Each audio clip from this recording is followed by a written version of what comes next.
Wicca is a tradition created by Gerald Gardner. It is an amalgamation of Celtic British witchcraft with Freemasonry. He obviously was associated with Freemasonry in some sense, and what he did was he created the first publicly accepted, well, I don't want to say it was accepted, but publicly known idea and tradition of neo-pagan witchcraft.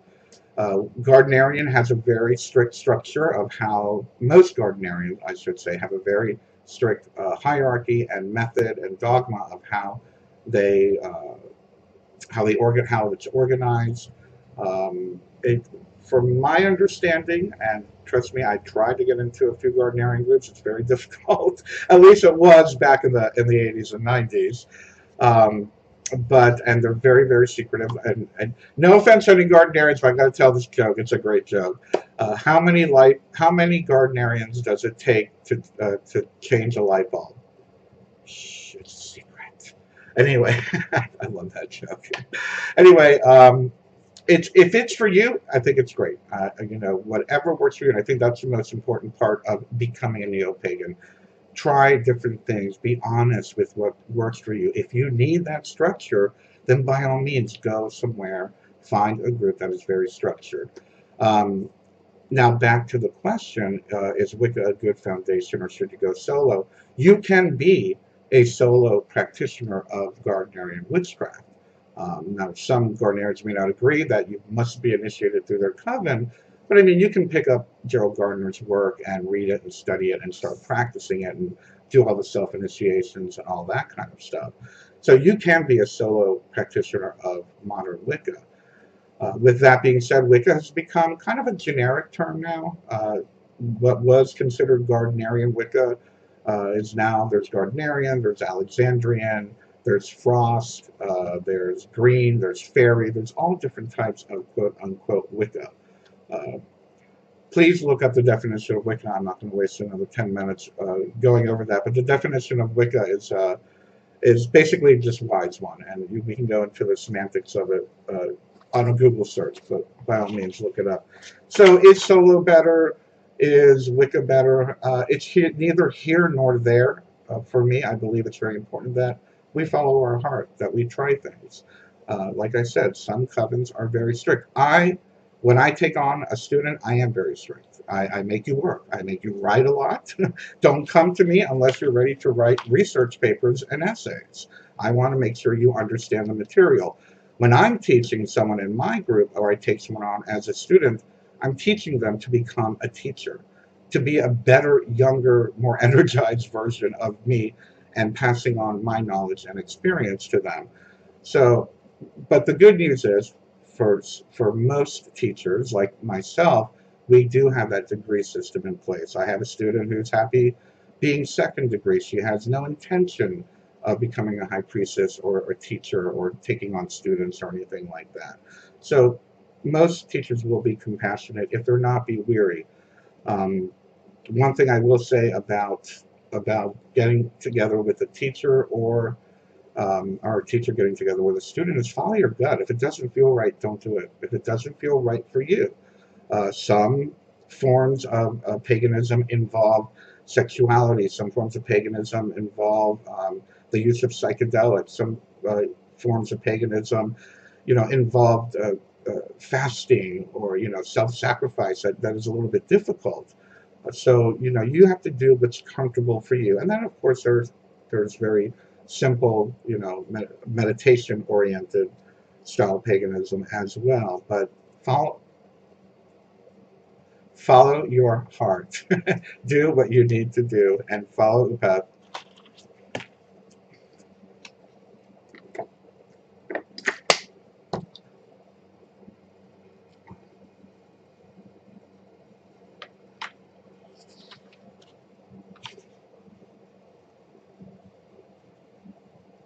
Okay, thank you for that, I think.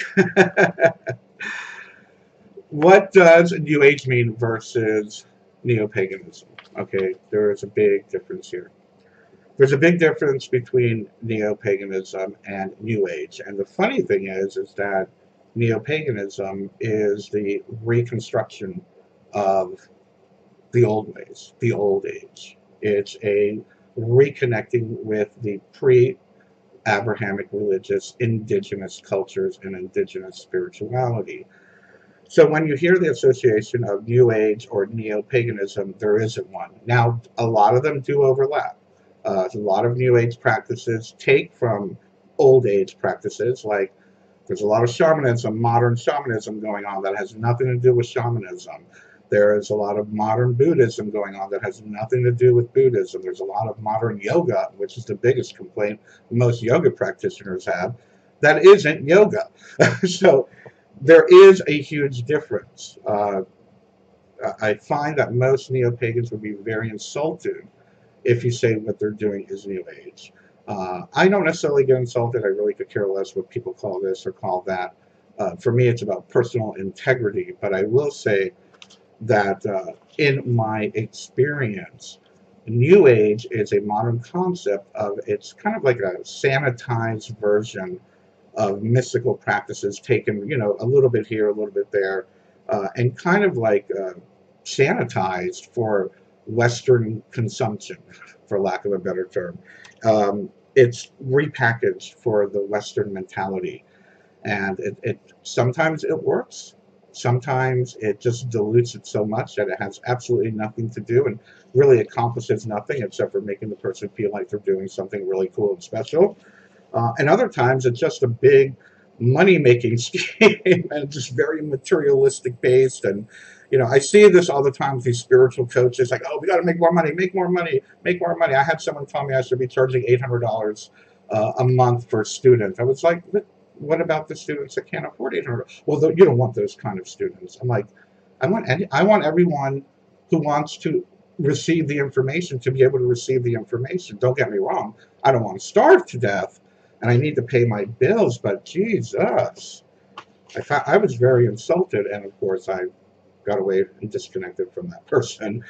But be very wary of New Age versus Neo-Pagan. It is not the same at all. So what do pagans believe about death, and what do pagans believe about what happens to us when we die? You can sit in a room with a coven of pagans, 13 pagans, and every single one of them might have a different answer for you. There is a common belief, or at least this was a Reconstruction belief that I picked up on while reading all these Wicca 101 books, Scott Cunningham and Gardner and Buckland and whatnot, that they kind of cover the concept of going to the Summerlands, Summerlands being a place of rest, very similar to the Christian heaven where you see your friends and your family and your pets are there and you're in a Garden of Eden type atmosphere, but to me that's very mythological, for me. Some pagans believe in reincarnation, some don't. Some pagans believe you just rot in the ground and nothing else happens. This is your one shot.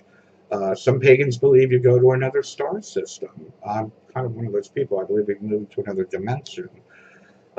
So it's very different for every individual. And again, it's about seeing where it fits for you. I believe the greatest teacher to give you the real answers is you. And we do that by learning how to connect with our higher self. That's why I'm always pushing communicating with your spirit guides, communicating with your higher self. You know the answer best. But even just using intuition and listening to your gut, you'll know what's real for you. And once it's real for you, it's real. It's real. With that being said, always remember that your beliefs can change. Your beliefs will change as you evolve. It doesn't mean that what you had believed in the past was not real. It just means it doesn't work for you anymore right now. There's always a crisis of faith as you continue evolving along the path. I remember back in the early 2000s, I was ready to step away from neo-paganism because I had a crisis of faith, and I was like, this is so stupid. What am I doing? This is ridiculous. Meanwhile, I'd already been doing it 15 years or whatnot. And I just needed to take a break and allow it to reemerge in its natural form, the way my life needed it to be presented or manifested within my life. Do not think that because you believe in something, you're going to believe in that for the rest of your life. Your beliefs will change, and guess what? You are allowed to change your mind, change your beliefs. Do not cling onto an old belief out of a sense of loyalty. That is one of the greatest mistakes that people do on any spiritual path. It's a form of cognitive dissonance when we're holding on to old ideas that are no longer working for us. And that goes with your belief, your neo-pagan or magical path, whatever that might be. If something that's working for you now, it may not work for you in the future.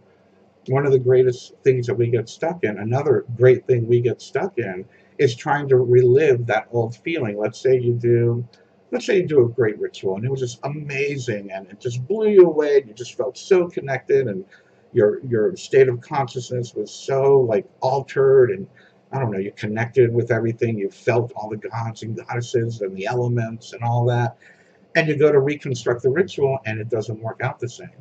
And you keep trying, trying to get back to that one ritual ceremony moment where it's just so amazing.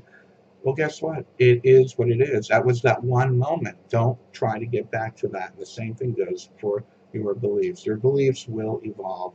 Allow them to evolve. Don't get stuck. So, back to the idea, what do pagans believe? Do we believe in ascension? Yeah, some of us believe in ascension. Do we believe in haunting the world as a ghost? As a matter of fact, very interestingly, Dion Fortune, who I had mentioned earlier, I'm not sure if it's still going on, but Dion Fortune had been leading her group from the other side after she died, and they literally, there are examples of her coming into the group and teaching them after she passed away. So some believe we become ghosts. Some believe that we just rot in the ground. Some believe that we reincarnate. It's a very wide variety, and it's fine for whatever works for you. So holidays. My favorite are the holidays. We had spoken about the holidays a little bit earlier when it came to trying to find a particular coven or group or becoming a pagan. Like I said, most of the main holidays are celebrated publicly. Now, when it comes to the holidays, just like any other religion, it depends on what tradition you follow. The Hellenic, uh, Greek mythology pagans, they have about 300 holidays a year. There's a day for everything, kind of like the Catholics. There's a day for everything, a saint day, a this day, a that day. In general, though, I will say in general, most of the holidays are based on the solar year, and it's very cyclical. The main holidays consisting of the equinoxes, the solstices. So if you can imagine a line from the north to the south, that's your winter solstice, your summer solstice. You have your spring equinox and your fall equinox, and then they have the cross-quarter days. Now, the cross-quarter days are considered more powerful because they're between the quarters, the main equinox and solstice quarters. That is Samhain, actually. It's Halloween is one of them that happens between the fall equinox and the winter solstice. So those are the main holidays, the eight Sabbats. Some are greater, some are lesser. I never understood, quite honestly, why we call the winter solstice or the spring equinox a lesser Sabbath, but the other ones are called the greater Sabbats, um, just for terminology, use of terminology. It's not a big deal. It's neither here nor there, as far as I'm concerned.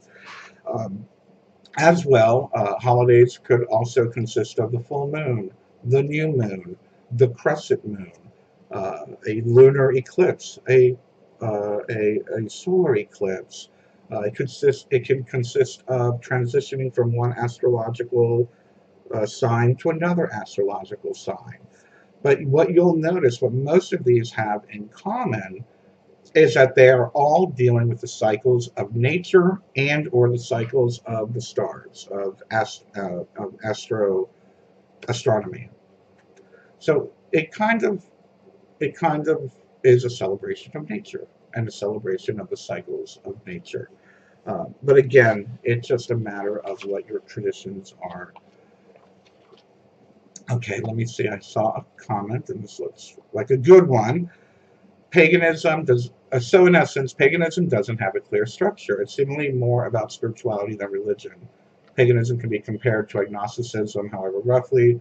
There's no labeling of what exactly it is you believe in. Okay, historically, the Greek, Roman, and Norse religions were regarded as pagan. Yes, historically, that is correct. Anything that is not an Abrahamic religion is considered a pagan religion. And yes, one of the wonderful things I'm proud of neo-paganism is the loose structure, is there is no hierarchy, there is no council of witches, and actually there are a few that have kind of formed, but there's no like Pope or Vatican of paganism. There's not one overlying hierarchy. Uh, I'm very much against hierarchy, and we can get into that. I can go on about that later on and rant on about that. But yeah, I think it's fair to say that most pagan communities are pretty tribal in essence. That there's a clique here, a community here, a community here.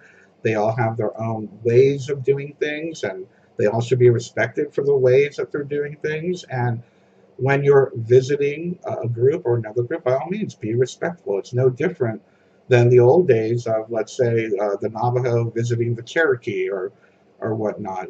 Every pagan group has its different traditions and different way of doing things. There is no one right way.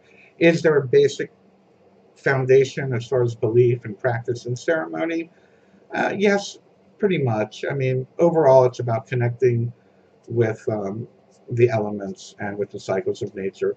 As a matter of fact, I'm not going to bring it into this particular series, but if you would like to know more about the basic structure of pagan ceremony, there is a video I put out about a year or so ago called The Art of Pagan Ceremony.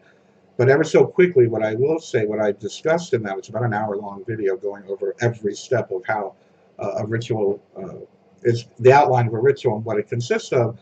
But quickly, to do a quick overview, for me, the art of pagan ritual, or the pagan ritual, the common outline of the pagan ritual is to create sacred space, to take us out of our daily waking consciousness, to help us alter our state of consciousness, whether it's done by creating a circle or dancing or meditating, whatever it may be. As well, it's about connecting with the natural elements of earth, air, fire, water, depending on what your tradition is, aligning with the energies of the natural magical elements, uh, aligning and connecting with the divine feminine, the divine masculine, uh, as well as, for me, I've even incorporated going beyond duality and connecting with the source of all things, source consciousness, beyond God and Goddess, and going into the source energy. But I think of it as energy, and some people are different. Some people are a little bit more anthropomorphic and more into like their entities and they're here and ghosts like. And for me, it's about the energy.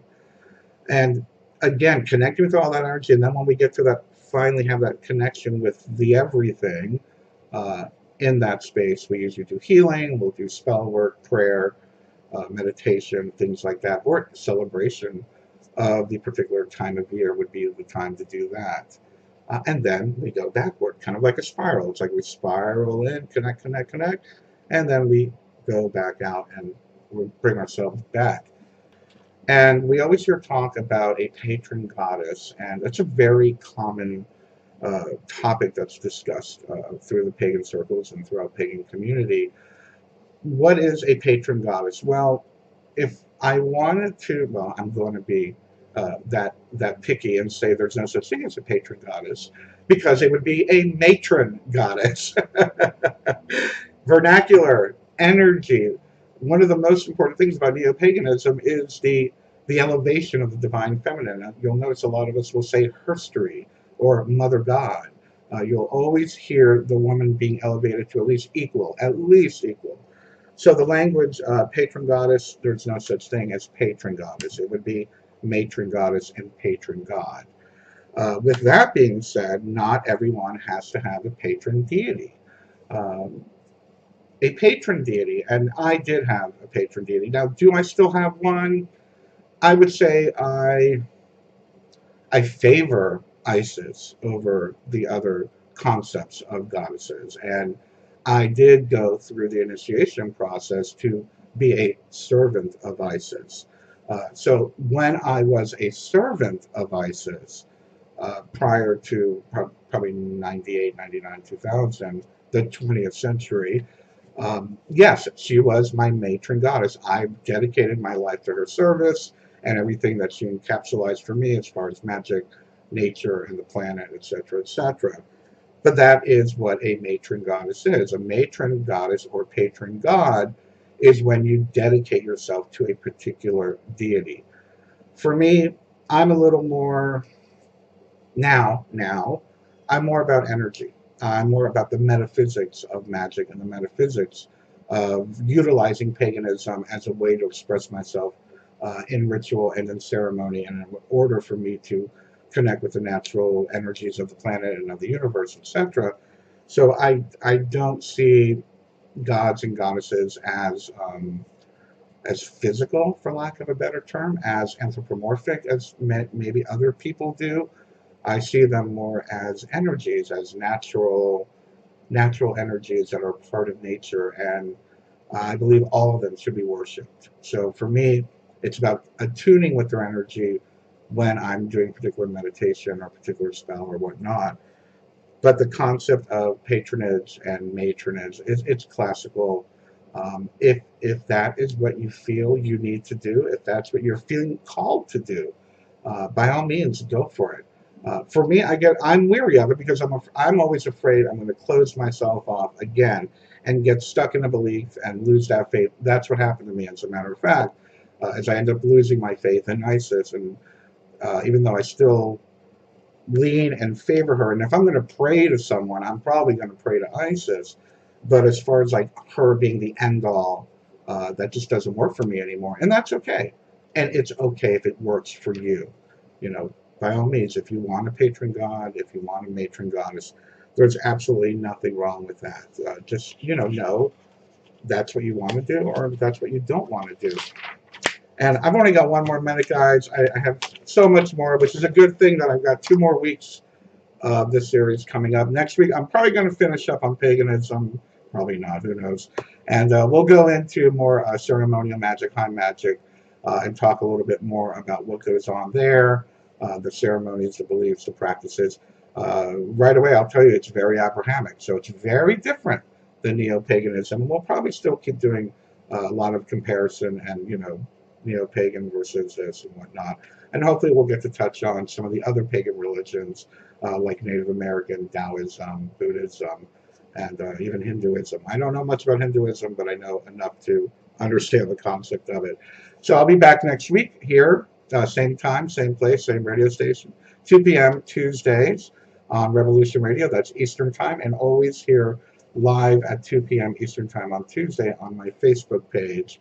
By all means, please remember to support Revolution Radio. And if you get a chance, go over to patreon.com/Bernard Alex Alvarez. Become a patron. You can get all kinds of cool rewards for as little as $2 a month. And I will shoot you a big tweet, happy shout out when you do join my Patreon page. I promise I'm going to stop saying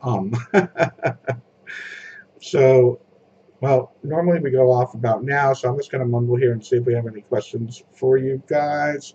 Hermeticism, thank you. We're going to go into Hermeticism a little bit next week as well. We're probably going to go into some of the Kemetic stuff as well. Anyway, have a wonderful week, everybody. I love you very, very much. Thank you for joining me, and thank you for having this discussion. I love it. I love you. Bye-bye.